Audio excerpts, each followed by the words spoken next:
only Rich Hollenberg joins us on the program. What's going on, buddy? How are you? With the best dressed media member in Tampa Bay, I can't be better, Jay. It's good to see you, buddy. Did you see my shoes? Of course I didn't, but I'm not surprised. Oh my goodness gracious! Weekly soiree, man. Bring them out tomorrow night. I got a different pair. These are from last year. Sarah Walsh was giving me grief about them. It's so funny. And yeah, when we're done here, go on my social media and check John Cooper's reaction to my shoes. He actually took my camera and filmed me today. It was hilarious. Good stuff. Rich, I know you're a busy man. You're traveling all across the country.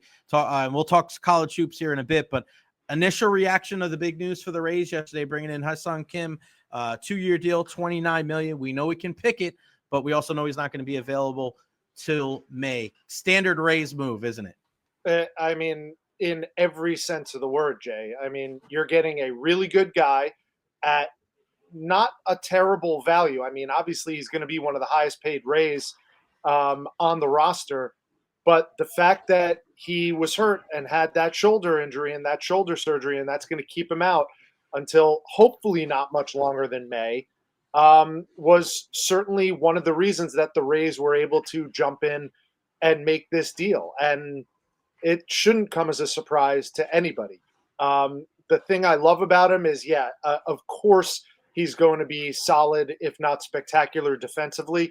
The Rays put such a high price tag and value on that, especially from the shortstop position, hence sticking around with Taylor Walls despite his offensive struggles. Right. But the fact is that if you read what people in San Diego were saying about Ha-Seong Kim, he was a fan favorite there. They loved him in his 3 years there. So I think the fit in the clubhouse and the fit on the field could not be better for a Rays team that is looking, at least right now, with everybody being relatively healthy, save for Kim coming back a little bit later than opening day. This is about as deep a Rays roster as we've seen talent-wise in a few years. And that's really good news for Rays fans. Our guy, Rich Hollenberg, joining us, FanDuel Sports Network for the Rays on ESPN College Basketball. They're actually playing Bruce Springsteen here. I'm doing my show at Amalie Arena, Rich, on during home games. I was able to – brother. I'm everywhere. I'm like you. I'm trying to follow in your footsteps, my man. But they had Bruce on before, and I was like, this is so perfect with Rich coming on today that they have Bruce Springsteen playing in the background. I love it. Who are some of the other position players? We'll talk about the pitchers in a second. Who are some of the other position players that you're excited to see in 2025? You know what, Jay? I'm really excited up the middle. I'm excited that Danny Jansen's part of this team. I'm excited that Johnny DeLuca is going to get a chance to be an everyday center fielder. The spine of that defense is so crucial and so critical to every baseball team, but especially to the Rays, who put so much stock in run prevention. I think we have a chance to have a really exciting year that way. I've always felt, regardless of the knocks that he takes because of his inability to stay healthy and the fits and starts that he has swinging the bat, I've always felt that Brandon Lau is an underrated second baseman defensively. So up the middle, I think we have a chance to be really exciting. I'm excited to see how those players fit in. Again, Johnny DeLuca showed flashes last year, but now they're essentially giving him the ball and saying, you're our center fielder. Obviously Josh Lowe could play there. Mm-hmm. He came up as a prospect as a center fielder, and it was really exciting. But I think they're counting on his bat a little bit too much now. He'll be a corner outfielder and a DH for the most part. So that's, heading into spring training, that's certainly where my eyeballs are going to be. Rich, how about the guy in Junior Caminero? He just wins the MVP down there, hits the monster home run, breaking the scoreboard for Escogido in Game 7. I mean, this guy, listen, there's been some exciting prospects, but just kind of the raw power that he has. And I just think he didn't look overmatched at all last year. Like, you're going to have your up and downs, but he looked like a major league ball player last year when they called him up. I mean, what's his ceiling for his first full year with the Tampa Bay Rays in 2025? I think he's got all-star potential. I think a lot of that's going to rely and depend upon the protection he gets in the lineup. They're not asking for everything from him. Is he going to be a 3,100 guy? Probably not in his first full year. But then again, would we all be shocked if he ended up hitting 30, 32 home runs? No, he's got that kind of bat skill. I just think you can't underestimate how valuable it will be for Junior to break with the club right out of spring training. This is going to be the first time we're seeing that from him. And I just can't wait. The energy that he brings on the field, in the clubhouse, the youthful exuberance, and yet you marry that with what you just said, the fact that he looks every bit a seasoned veteran when he's out there. And I also love the fact that, he knew he had to work on his defense, and he was out there every damn day working on his ground ball skills. So you pencil him in to the lineup at third base, and now all of a sudden you're looking at a fairly rock solid roster for the Rays 1 through 9. They're going to lean on their versatility. They manage their 25-man roster as well, if not better than anybody in baseball.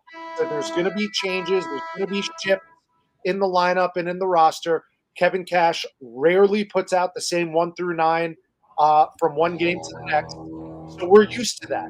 But I think in terms of consistency, again, using that dreaded H word, should everybody remain relatively healthy, I think we're going to see the most consistent Rays lineup that we've seen in a long time.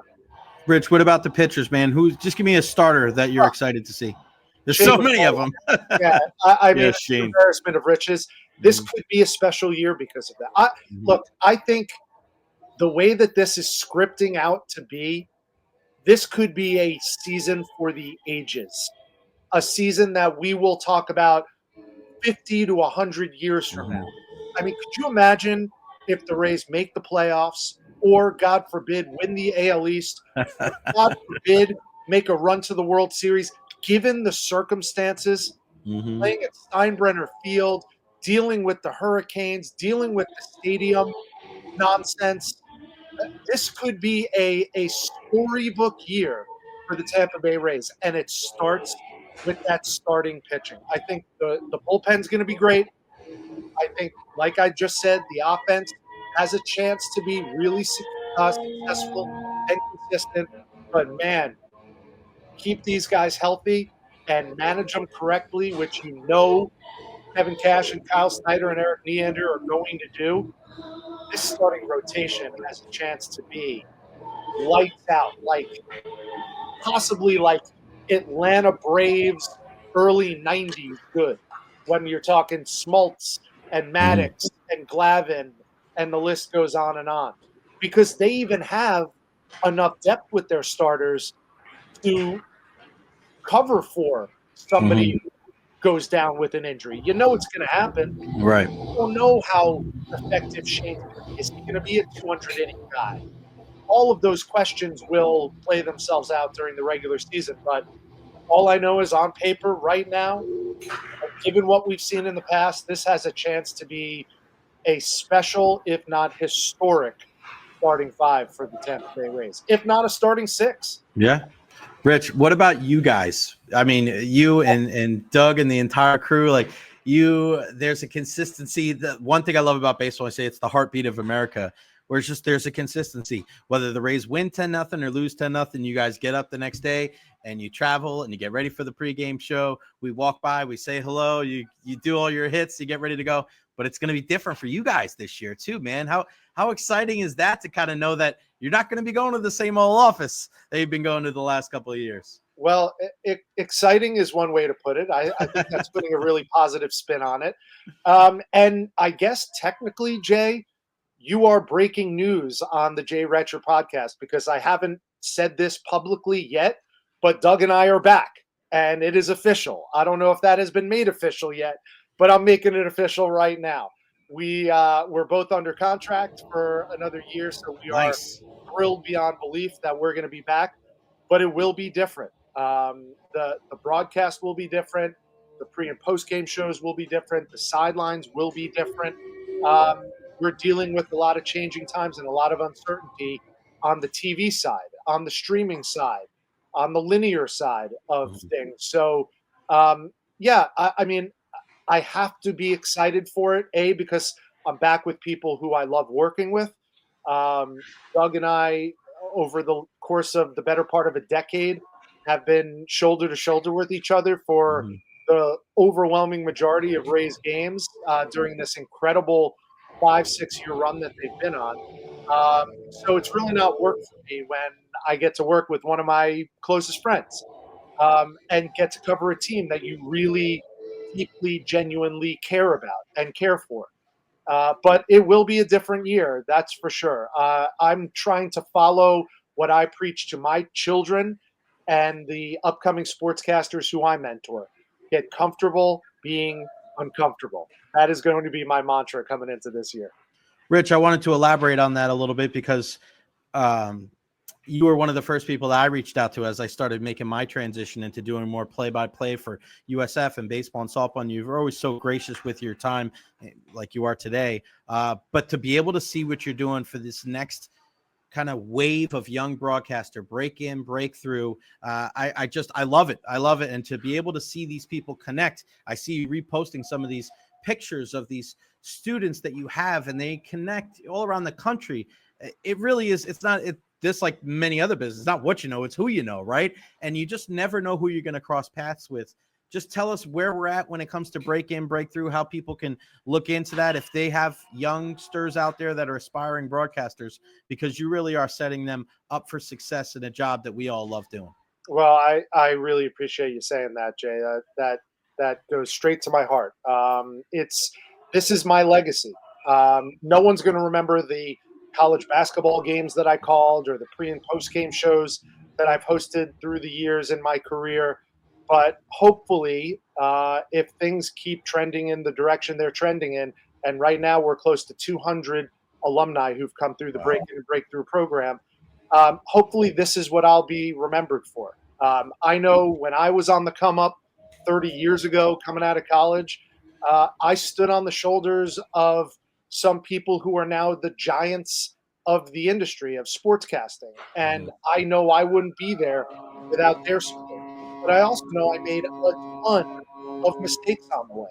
And part of what I wanted to do when I started this program 3 years ago was to help give a realistic picture of what the industry is like and the sacrifices that are demanded when you want to be successful as a sportscaster, whether it's play-by-play, hosting, anchoring, or sideline reporting. I've done all of those disciplines and continue to do them. It's not always, chocolate and lollipops out there.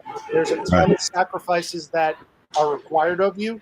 And so I want to paint as realistic a picture of what it's like to be a sportscaster in this day and age for all these up and comers and teach them some things that I wasn't taught in college and that no one shared with me until I had to learn through the school of hard knocks.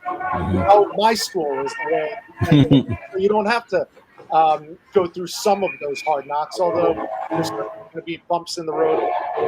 Path to success is never a straight Right. so if I can help in any small way the next generation of sportscasters, I love it. Really. Yeah, you bring up a great point because people look at it, and I think you're the same way of me. Of like, we're not out there digging ditches in 100-degree heat, right? We're not making, we're not acting like what we're doing is we're not comparing it to anything else. But there is a lot of commitment. There are ups and downs. You miss birthdays, you miss holidays, you miss your kids' games. Like it's sacrifices that you have to do this profession. There's a lot of long hours. There's a lot of times where you're looking at somebody that you look to the next year, be like, man, this is a 14-hour workday, and then we got to do it right back again tomorrow. But yeah, it's you do such a fantastic job, and again, very grateful to call you not only a colleague but a friend. I want to talk some college hoops with you before I let you go. I saw a video last night with Jimmy Boeheim, and it was old school Big East. And as a kid that grew up watching St. John's and Syracuse and Georgetown and Villanova, like the Big East basketball, there's nothing compares to that, right? And now, like I was watching some hoops last night, the SEC right now, it's just amazing to see what Tennessee did the other day against Auburn. And then I'm like, wow, they really did a good job of holding them. They have 4 losses this year in conference. I mean, the SEC led, obviously lead the way is Bruce Pearlin, but my goodness, Rich, it just seems like every time you look up, there's another SEC team in the top 25 and they're bashing each other's brains in. Like, it is nuts. Yeah, Jay Billis was just recently quoted as saying he thinks winning the SEC tournament is going to be harder than winning the NCAA tournament. It might, yeah. Something. It's an historic year for the SEC. I got a taste of it this past week. My bosses let me do a Georgia basketball game so I can visit with my children who are Nice. UGA students, and it becomes a family reunion. So that's great. But, even though I cover the Big 12, and the Big 12 is still a gauntlet of a roster of teams to have to go through each and every season during conference play. But this is an historic season for the SEC. Not so much because of the good teams. I mean, Auburn is Final Four good. Right. Certainly Tennessee, Florida, and Alabama you could put in that group as well. And I don't think any other conference has as many teams that could compete at that level for a Final Four right now at that point. But the floor of the SEC is so high compared to the floor of some of these other conferences. Right. I covered a Georgia team that's probably going to make the NCAA tournament. They came off 4 straight losses. They beat a South Carolina team that last year was the darling of the SEC, came out of nowhere. Right. They are 0-8 in the SEC this year. So if that's the floor for the SEC, that's much better than most of the other conferences in America. I just think that all the stars have aligned for the SEC. They've got fantastic coaching. They put a lot of time and a lot of money and funding into making it what it is now.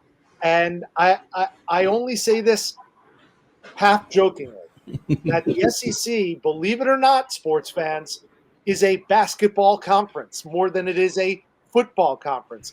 Look at who we had in the NCAA football championship game. Yes, sir. No SEC schools, but this year I would be shocked if you didn't see at least one, if not 2, SEC teams in the Final Four. Yeah, I'm with you, man. It may be more. You don't know because you said like that those trials and tribulations these SEC teams are going through this year, that could help them right down the stretch. It could help them because when all you got to do is survive in advance when it gets to come playoff time. Tell me about Iowa State, man. 17-2. They seem to be firing another, obviously we keep a close eye on them on the football side because our guy Anthony Beck, Tampa's own Rocco being the quarterback there. But what do you see from the Cyclones this year? It seems like, for all the teams and all the talk about the Big 12, and I still near and dear to my heart, I still think Texas and Oklahoma are there. So I always have to check myself. They're SEC now, but we know Kansas and Bill Self and that's, one of the longest tenure coaches in the game. But what do you see from Iowa State? What makes them so special? Their culture is bulletproof. I put them and Houston at the top of the heap. Obviously, Arizona just had that thrilling win in Tucson against Iowa State, and that's going to happen. I mean, picking off teams like that in conference play is going to happen. No one's going to run the gauntlet in these types of conferences, the SEC, the Big 12. But I think that Iowa State and Houston in particular have everything you need to be an NCAA championship caliber team. They've got incredible coaching.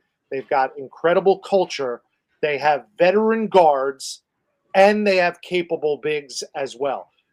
So you asked me specifically about Iowa State. I've covered them more than anybody this year, but second to that is Houston. I have Houston on Saturday. I'm traveling out tomorrow for that game, and they're playing a really good Texas Tech team. Houston has a 33-game home win streak and an 18-game Big 12 regular season win streak. This is a team that has one transfer that they brought in and had to indoctrinate this year. Most other teams are dealing with 4 and 5 transfers trying to get them to buy into the culture. Kelvin Sampson brought one guy in. Now, granted, he had to replace arguably the best player in college basketball last year in Jamal Shead. Yeah. But all Milos Uzan has done as the replacement at point guard is win National Player of the Week award last week for his performance in Lawrence, Kansas when they beat KU in double overtime. So Houston, their culture, their defense is very, very similar to Iowa State's. I think that travels. I don't think other teams around the country are familiar and comfortable playing that with that kind of physicality in their face for 40 minutes. So you say it could be more teams than one or two in the Final Four for the SEC. I think Houston and Iowa State in particular would have something to say about that. If it's those two teams and pick two teams from the SEC, I think we're talking about epic clashes come San Antonio in early April. Oh my God, how great would that be? I mean, just I'm excited for this, like down the stretch. I love tournament time, and we get closer and closer. I have like a love-hate with it because it means it's the end of the season, right? It means you're getting great basketball, great matchups, but it also means like, damn it, man, we're coming to the end of the season. And watch out for Emmanuel Sharp too, guy from right in our backyard, went to Bishop McLaughlin. So he's dealing with a nasty ankle and foot injury. Is he going to play? Yeah, I'm not sure. I'm sure he's going to be listed as day-to-day. Yeah, I'll find out, tomorrow when I, get boots on the ground in Houston and talk to their coaching staff a little bit. But they're going to have to start looking long-term. And there are no easy outs in the Big 12. The last 5 games for Houston are ridiculously tough. They're playing Iowa State. They're playing Kansas. They're playing Baylor. The beat goes on and on. But then you look at the 2 weeks prior to their final 5 games coming up now, they have 22nd ranked Texas Tech coming up on Saturday, coming into their home gym. Mm-hmm. And all Texas Tech has done is won 5 in a row, 7 of their last 8, and they beat their last 4 opponents by double digits. So they're clicking on all cylinders too. No easy outs. It's going to be a tough call to try and keep Emmanuel Sharp on the bench, trying to save him and keep him healthy for that home stretch, because he is a warrior. He might be all of basketball. And oh, by the way, he might also be the best shooting guard in all of college basketball. He's putting Steph Curry-like numbers up. He's 44% from the field. He's 44% from 3, and he's 93% from the line. It's been a fabulous season for Tampa's Emmanuel Sharp. All right, before I let you go, I got to ask you about my team. When I was 6 years old, I went in and I got this blue soda. It was a blue Pepsi soda, and it was from Duke's championship team. And 35 years ago is when I was indoctrinated. Nobody else, none of my friends, not my mom and dad. It was the first team I could pick as a little kid, and I was full bore with Leitner and Reddick and all that stuff. And I've gone through the first, the first round losses over the years. And I've seen big-time players, the Jabari Parkers, Okafor, Zions, all these different guys.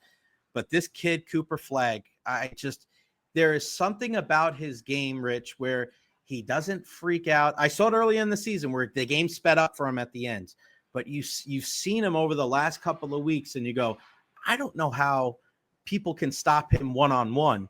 And his ability to pass out of the double team just gets better every single week. I mean, the ability for them to go from Coach K to John Shire and to bring in a guy like Cooper Flagg from Maine, like, what do you make from Duke? I know you don't see him every day because you're with the Big 12, but what kind of factor do you think they could be down the stretch? I certainly think they're one of the handful of teams that right now, if you had to choose like who can win a national championship, I would say there's still 8 to 10 teams who I think have a legitimate shot to win a national title. Duke is right in there. And Cooper Flagg is the biggest reason. But because of that, and I agree and I co-sign on everything you just said, but at the same time, to have to rely on someone who should be a senior in high school right now to carry you to a national championship, I think that may be asking too much. That's not to say he doesn't have tremendous talent around him. He does. But when you look at the certain boxes that traditionally you have to check in order to be a championship team, Duke compared to Houston, Iowa State, Alabama, Auburn, Tennessee, those would be the 5 right now. I think they might be one notch below those 5 teams. Keep in mind, last I checked, and you would have to fact check me on this, Ken Pom measures offensive and defensive efficiency. Mm-hmm. It has been a long-standing hallmark of Final Four teams to be in the top 10 in both of those categories. Last time I checked, only Duke and Iowa State are the 2 teams, and Houston, 3 teams who are in the top 10 in offensive and defensive efficiency. So if you follow those kind of analytics and those kind of metrics, Duke's got as good a chance as anybody. Yeah, it's a great point. And you said it before, and that's why I really like Alabama with Mark Sears. They brought in Chris Youngblood from the USF. It's those veteran backcourts. And now with so many guys being one and done, the reason why we remember Carmelo Anthony and Anthony Davis is because they're few and far between, with freshmen being the best players on the team, leading their team to national championships. All right, courses.richhollenberg.com. All the information on there. Break in and break through. You can catch them. ESPN, the big matchup this weekend between Houston and Texas Tech. Is it in Lubbock or Houston? Oh, it's in Houston. All right. And more breaking news for you, Jay Recher, and I'm hoping I will see you here. I got a home game coming up. USF hosting Temple. Nice. I'm going to be on the call with Coach Tom Crean. I want to see you at the Yingling Center, Recher. Oh my gosh, I will definitely be there. I want to, of course, see you, but I definitely want to meet Tom Crean. We've kind of traded messages back and forth because he was a mentor to the late great Amir Abdur-Rahim, and Amir was a good pal of mine. So, oh my gosh, I can't wait. That's so awesome. I cannot wait. It's going to be a really special night. There are some special things planned for that night too.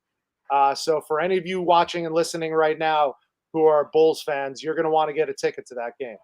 Unbelievable. The great Rich Hollenberg, ESPN, FanDuel Sports Network. Rich, again, thank you for your time. Thank you for your mentorship, your friendship. Keep up the great work. Back to the statistics to get ready for the broadcast this weekend, my brother. I appreciate you, man. Talk soon. All right. Take care, Jay. Thanks. You got it.